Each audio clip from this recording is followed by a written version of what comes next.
Kasaragod Karadka agriculturist welfare cooperative സൊസൈറ്റിയിൽ സ്വർണ്ണപ്പണയ തട്ടിപ്പ് നടത്തിയ കെ രതീശൻ പണം നിക്ഷേപിച്ചത് റിയൽ എസ്റ്റേറ്റ് മേഖലയിൽ. വയനാട്ടിൽ സ്ഥലവും ബംഗളൂരുവിൽ 2 ഫ്ളാറ്റുകളും വാങ്ങി. സൊസൈറ്റി സെക്രട്ടറിയും CPM പ്രാദേശിക നേതാവുമായ രതീശൻ 3 വർഷമായി തട്ടിപ്പ് നടത്തുന്നതായാണ് വിവരം.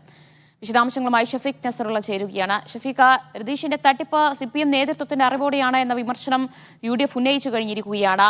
അവിടെ തട്ടിപ്പ് നടത്തിയുണ്ടാക്കിയ 4 കോടിയിലധികം രൂപ ഏതൊക്കെ രീതിയിൽ രതീഷിന് ഉപയോഗിച്ചു എന്നാണ് കണ്ടെത്തൽ?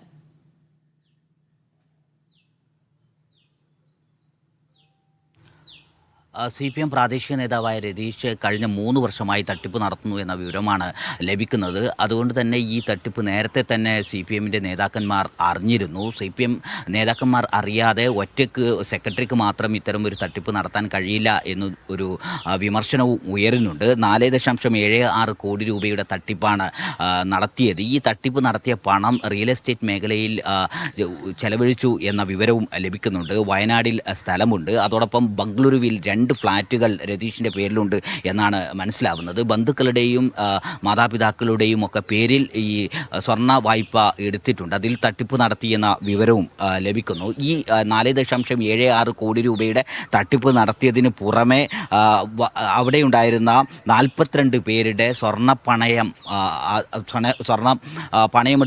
വെച്ച 42 പേരുടെ സ്വർണവുമായാണ് കടന്നു കളഞ്ഞത്. ഈ സ്വർണം ഈ തട്ടിപ്പിന് ശേഷം മാറ്റി നിർത്തിയ സമയത്ത് ഓഫീസിലെത്തി ഈ സ്വർണം എടുത്തു പോവുകയായിരുന്നു എന്ന വിവരമാണ് ലഭിക്കുന്നത്. അതിൻ്റെ CCTV ദൃശ്യങ്ങൾ ഉൾപ്പെടെ അന്വേഷണ സംഘത്തിന് ലഭിച്ചതായി വിവരമുണ്ട്.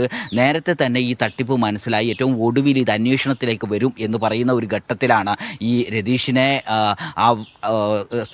ഭരണസമിതി മാറ്റി നിർത്തുന്നത്. ഈ മാറ്റി നിർത്തിയതിന് ശേഷം വീണ്ടും ഓഫീസിലെത്തിയതിന് ശേഷമാണ് 42 പേരുടെ സ്വർണ്ണ പണ്ടങ്ങൾ ഈ ബാങ്കിൽ നിന്ന് എടുത്തുകൊണ്ടുപോകുന്നത്.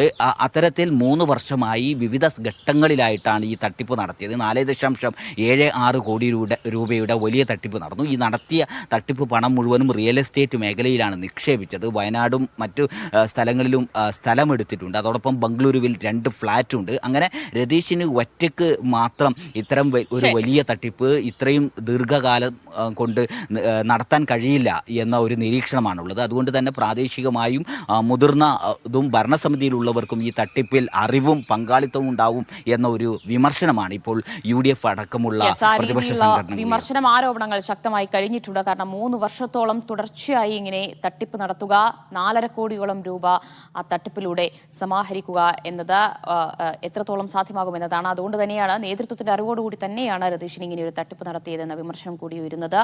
വിവരങ്ങളാണ് ഷഫീഖ് നസറുള്ള നൽകിയത്.